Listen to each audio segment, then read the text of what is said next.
दही हांडी का उत्सव केवल एक दिन का नहीं होता है, बल्कि इसकी तैयारियां कई दिन पहले से शुरू हो जाती है।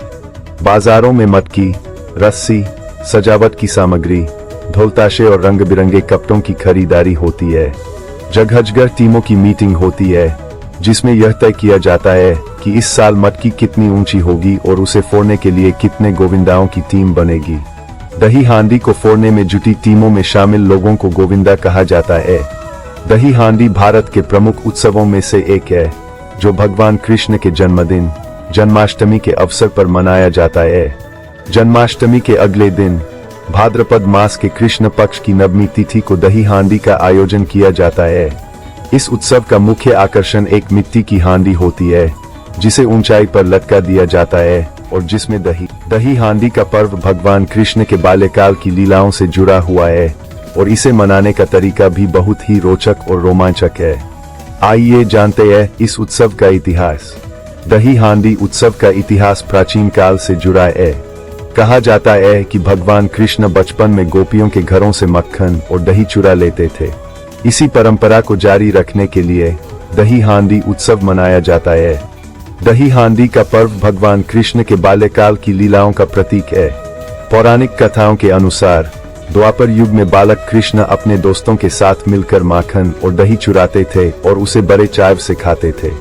गांव की महिलाएं इससे परेशान हो गईं और उन्होंने माखन और दही को ऊंचाई पर लटकाना शुरू कर दिया, ताकि छोटे कद के कृष्ण और उनके मित्र इसे न चुरा सकें। इस मटकी को ऊंचाई पर रस्सी से बांध दिया जाता है। फिर आती है बारी गोविंदाओं की टोली की। लड़कों का एक समूह, जिसे गोविंदाओं की टोली कहा जाता है, इस हांडी को तोड़ती है। गोविंदा इस दिन एक खास ड्रेस या रंग बिरंगे कपड़े पहनते हैं और दही हांडी प्रतियोगिता में भाग लेते हैं। फिर बनता है मानव पिरामिड। मटकी के ऊंचाई पर होने की वजह से गोविंदाओं को मिलकर मानव पिरामिड बनाना पड़ता है। सबसे मजबूत और लंबे सदस्य नीचे खड़े होते हैं।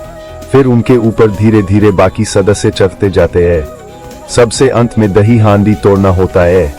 जब पिरामिड पूरी तरह बन जाता है तो सबसे ऊपर का गोविंदा मटकी तक पहुंचकर उसे लाठी या हाथ से तोड़ता है। मटकी टूटते ही दही और माखन नीचे गिरता है और चारों ओर गोविंदा आला रे आला गूंजने लगता है। आजकल कई जगह इसे प्रतियोगिता के रूप में भी मनाया जाता है। अलग अलग टीमें ऊंची से ऊंची हांडी तोड़ने की कोशिश करती है और विजेता टीम को नकद इनाम या ट्रॉफी दी जाती है। ढोल ताशे, रंग, पानी की बौछार और जयकारों से माहौल बेहद रोमांचक हो जाता है। दही हांडी का आयोजन मंदिरों और सड़क